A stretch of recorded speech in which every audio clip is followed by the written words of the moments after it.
அழகு அழகு சீரியலில் இன்றைக்கி எபிசோடில் என்ன நடந்துச்சுன்னு பார்க்கலாம் வாங்க. மறக்காமல் ஒரு லைக் போட்டு பாருங்கள்.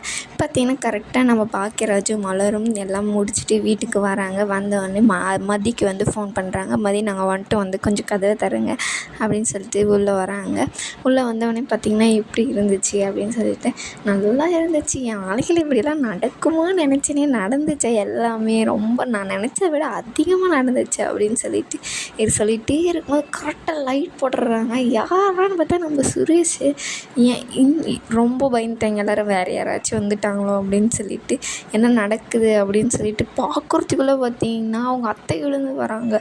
யார் இந்நேரத்துக்கு லைட் போட்டு இந்நேரத்துக்கு நீங்கள் 4 பேர் இங்கே என்ன பண்ணிகிட்டு இருக்கீங்க அப்படின்னு சொல்லிட்டு நம்ம மலர் வந்து சொல்ல வராங்க. மதியத்துக்கு இல்லை இவங்களுக்கு தலைவலி, அதனால தான் எல்லோரும் ஹாஸ்பிட்டலுக்கு போகலாமா இல்லை என்ன பண்ணலாம், மாத்திரை போடலாமான்னு யோசிச்சுட்டு இருக்கோம் அப்படின்னு சொல்லிட்டு சொல்கிறாங்க.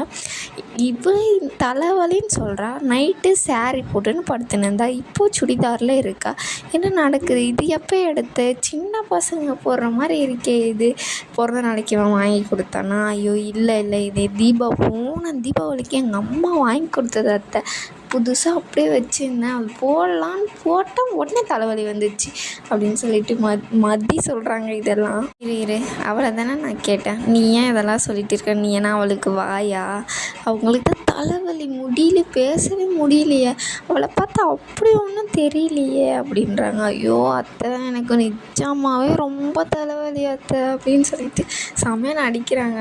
தலைவலிக்கு கூடவா யாராச்சும் ஹாஸ்பிட்டல் போவாங்க, போய் மாத்திரையை போட்டுட்டு போய் படுங்க, நீங்கள் பண்ணுற அலப்புறம் என்னால் தாங்க முடியல, ஃபஸ்ட்டு 4 பேர் போய் படுங்க போங்க அப்படின்னு சொல்லிட்டு சொல்கிறாங்க. அவங்க உள்ளே போயிடுறாங்க. சுரேஷ் இருந்துக்கிட்டு இங்கே என்ன நடக்குது எனக்கு ஒன்றுமே புரியலையே, நீங்கள் எங்கே போயிருந்தீங்க அப்படின்னு சொல்லிட்டு கேட்குறாங்க. இல்லை என் பிறந்த நாளைக்கு எனக்கு ஒரு ஆசை இருந்துச்சு, வெளியே போயிட்டு வரணும், அதனால் இவளை கூட்டிகிட்டு போய் வந்தேன் அப்படின்னு பாக்கியராஜ் வந்து சொல்லிகிட்டே இருக்காங்க. அண்ணி என்னால் முடியல, நீங்கள் பிறந்த நாள் கொண்டாடுறது ரொம்ப இதாக இருக்குது அப்படின்றாங்க. ஒரு டைம் கொண்டாடுறதுக்கே உனக்கு இப்படி இருக்கா அப்படின்னு சொல்லிட்டு, அட்ஜஸ்ட் பண்ணிக்கோ சுரேஷ் அப்படின்னு சொல்லிட்டு சொல்கிறாங்க. சரி அப்படின்ட்டு அவங்க 2 பேரும் உள்ளே போயிடுறாங்க. நான் வேணால் பாப்பாவை தூக்கின்னு போட்டுமா அப்படின்னு, இல்லை தூங்குற குழந்தைய ஏன் இது பண்ண, உங்களுக்கு ஒன்றும் பிரச்சனை இல்லை, எங்களுக்கு ஒரு பிரச்சனை இல்லை, அவள் இங்கேவே தூங்கிட்டா நீங்கள் போங்க அப்படின்னு சொல்லிட்டு போயிடுறாங்க. உள்ளே வந்தவொடனே பார்த்திங்கன்னா சுரேஷ், நீ ஏன் இது என்கிட்ட சொல்லலாம், அன்றைக்கி தலைவலி அவங்க தூங்குறாங்கன்னு தானே சொன்னேன், அவங்க வெளியே போனது ஏன் நீ என்கிட்ட சொல்லவே இல்லை அப்படின்றாங்க. இதெல்லாம் கூடவா சொல்லிட்டு இருப்பாங்க அப்படின்னு சொல்கிறாங்க. சொல்லியிருக்கலாம் இல்லை அப்படின்னு சொல்கிறாங்க. நீங்கள் என்ன எல்லாமே என்கிட்ட சொல்லிட்டா சரிங்க, இப்போ மட்டும் இதை வந்து கேட்டுகிட்டு இருக்கீங்க அப்படின்றாங்க. இதை சொல்லியிருக்கலாமே, இது சொல்ல வேண்டிய விஷயம், அதுதான் அவங்க ஒன்று சொன்னார் அப்படின்னு சொல்லிட்டு அவங்க போய் படுத்துடுறாங்க. நான் வந்து கேட்டுகிட்டே இருக்கேன், நீ ஏன் பதிலே சொல்ல மாட்டேங்கிற, பொய் சொல்லிவிட்டு ஏன் இப்படி பண்ணுற, நல்லத்துக்கு பொய் சொல்லலாம், உண்மையான இது விஷயத்துக்கு உண்மையை மட்டும்தான் சொல்லணும் அப்படின்னு அவங்க 2 பேரும் மாறி பேசிகிட்டே இருக்காங்க.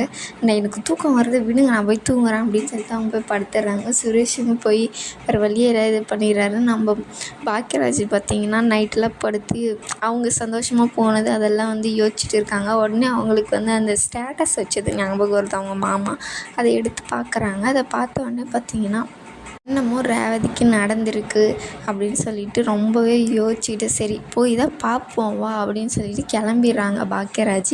அங்கே போய் நின்றுட்டு இவங்க தூங்கிட்டு இருப்பாங்க, என்ன நடக்குதுன்னு தெரியலையே, நம்ம எப்படி போகிறது அப்படின்னு சொல்லிட்டு யோசிச்சுட்டு கேட்டுக்கிட்ட போகிறாங்க. அங்கே போய் பார்த்தோன்னே ரேவதி வெளியே உட்காந்து இருக்கிறதுக்கு அவங்களுக்கு ஒரு மாதிரியாக அழுகு வந்துருச்சு பாக்கியராஜுக்கு. ரேவதியும் பார்த்துட்டு, அண்ணன் நீ என்னென்ன பண்ணுற இந்நேரத்துக்கு இங்கே அப்படின்னோடனே, இல்லை நீ ஏன் வெளியே உக்காந்துக்கிட்டு இருக்க, என்ன ஆச்சு, ஏன் எங்கே நம்ம மாப்பிள்ளை எங்கே அப்படின்னு சொல்லிட்டு போய் கேட்குறாங்க. இல்லைண்ணே அவர் என்கிட்ட சண்டை போட்டே இருந்தார், அதனால நான் தான் வெளியே வந்து உக்காந்துக்கிட்டேன், அப்படி ஒன்றும் தெரியலையே, உள்ளே லாக் பண்ணியிருக்காங்க டோரு, நீ ஏன் வெளியே உக்காந்துக்கிட்டே, நீ சொல்கிறது நம்புற மாதிரியே இல்லை அப்படின்னு சொல்லிட்டு அவங்க 2 பேரும் பேசிகிட்டே இருக்கும்போது கரெக்டாக தண்டராஜ் வந்து கதவை ஓப்பன் பண்ணுறாரு. இவன் என்ன பண்ணுறான், இங்கே ஃபோன் பண்ணி சொன்னேன், என் கையில் ஃபோனே இல்லை, நான் எப்படிங்க என் அண்ணனுக்கு ஃபோன் பண்ண முடியும், அதுவாக நினச்சிக்கிட்டு எனக்கு ஏதோ பிரச்சனைன்னு வந்திருக்கு அப்படின்னு சொல்லிட்டு சொல்கிறாங்க. அவ்வளோ பாசமாக அவங்க 2 பேருக்குள்ள அப்படின்றாரு. ரேவதி நீ உள்ள வா அப்படின்னு சொல்லிட்டு தன்ராஜ் வந்து சொல்கிறாரு. பாக்கியராஜ் வந்து கையை பிடிச்சிட்டு, ரேவதி நில்லு, இங்கே என்ன நடக்குது, நீ ஏன் வெளியே உட்காந்துட்டு இருக்க, நீங்கள் ஏங்க என் தங்கச்சி இப்படியெல்லாம் பண்ணுறீங்க அப்படின்னு சொல்லி கேட்குறாங்க. என் பேச்சு கேட்கலன்னா நான் இப்படி தான் பண்ணுவேன், அவள் வேறு எங்கேயாச்சும் போனால் எங்கள் வீட்டுக்கு தானே வந்தா, அவளை ஏன் இப்படி பண்ணுறீங்க அப்படின்னு சொல்லிட்டு இருக்கும்போது ரேவதிக்கு ரொம்பவே மனசு கஷ்டம், அழுக ஆரம்பிச்சிடறாங்க. ரேவதி நீ வா நம்ம வீட்டுக்கு போவோம் அப்படின்னு சொல்லிட்டு பாக்கியராஜன் வந்து கூப்பிட்றாங்க. இதோடு இந்த எபிசோடு முடிக்கிறாங்க. என்ன நடக்குதுன்னு நாளைக்கு பார்க்கலாம். மறக்காமல் சப்ஸ்கிரைப் பண்ணிடுங்க.